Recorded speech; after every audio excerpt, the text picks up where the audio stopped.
नमस्कार, आप देख रहे हैं दिल्ली तक। मैं हूं आपके साथ अनुराधा तंवर। दिल्ली सरकार और दिल्ली के उपराज्यपाल के बीच में जो तल्खी है वो कम होने का नाम नहीं ले रही है।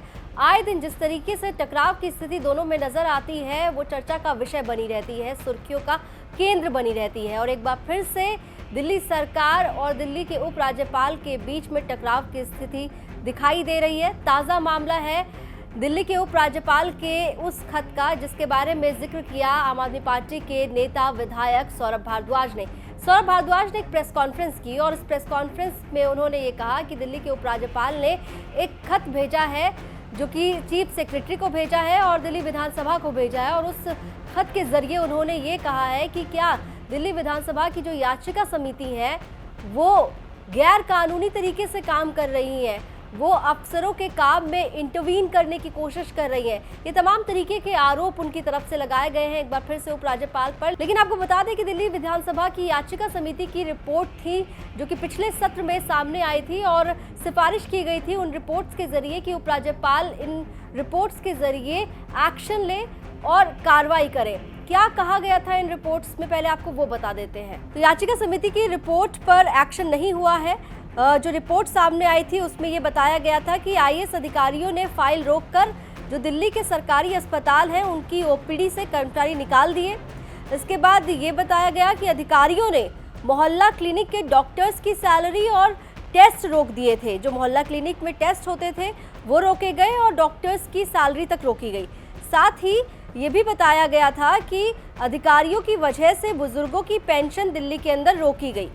आप जानते हैं कि दिल्ली सरकार पर पिछले दिनों काफ़ी सवाल उठे थे पेंशन्स को लेकर, मोहल्ला क्लिनिक के स्टाफ की सैलरी को लेकर, अस्पतालों में ओपीडी के कर्मचारियों को लेकर। और उसके बाद ये जानकारी दी गई, दिल्ली सरकार की ओर से जानकारी दी गई थी कि जो मोहल्ला क्लिनिक के डॉक्टर्स हैं उनकी सैलरी रोकने का काम जो है वो अधिकारियों की ओर से हुआ है। जो बुजुर्गों की पेंशन दिल्ली में रोकी गई है वो भी अधिकारियों की वजह से रोकी गई है। अधिकारियों की लापरवाही की वजह से बुजुर्गों को पेंशन जो है दिल्ली में नहीं मिली है। और याचिका समिति की जो रिपोर्ट है उसमें ये तमाम बातों का जिक्र किया गया था और उसके जरिए ये कहा गया था, उपराज्यपाल को सिफारिश की गई थी कि अधिकारियों पर कार्रवाई की जाए। अब ये बताया जा रहा है, जानकारी ये दी जा रही है कि उपराज्यपाल ने अफसरों को जिन्होंने फाइलें अटकाई उन पर कार्रवाई करने की बजाय बल्कि जो याचिका समिति है उनकी कार्यप्रणाली पर ही सवाल खड़े कर दिए हैं। क्या कुछ कहना है सौरभ भारद्वाज का, सुनिए। अब मामला यह है कि सिफारिश करने पर अफसरों पर कार्रवाई करना तो दूर, एलजी साहब अब विधानसभा की समितियों के ऊपर कार्रवाई करने की कोशिश कर रहे हैं। उन्होंने एक चिट्ठी दिल्ली सरकार के मुख्य सचिव और दिल्ली विधानसभा में भेजी है कि हमें बताया जाए कि दिल्ली की या समितियां जो हैं दिल्ली विधानसभा की वे किस तरीके से काम कर रही हैं और कहीं वो कानून के खिलाफ जाके अफसरों के काम में दखलंदाजी तो नहीं कर रही हैं। तो एलजी साहब को ये जो दिल्ली की समितियों का काम है ये अफसरों के काम में दखलंदाजी लग रहा है।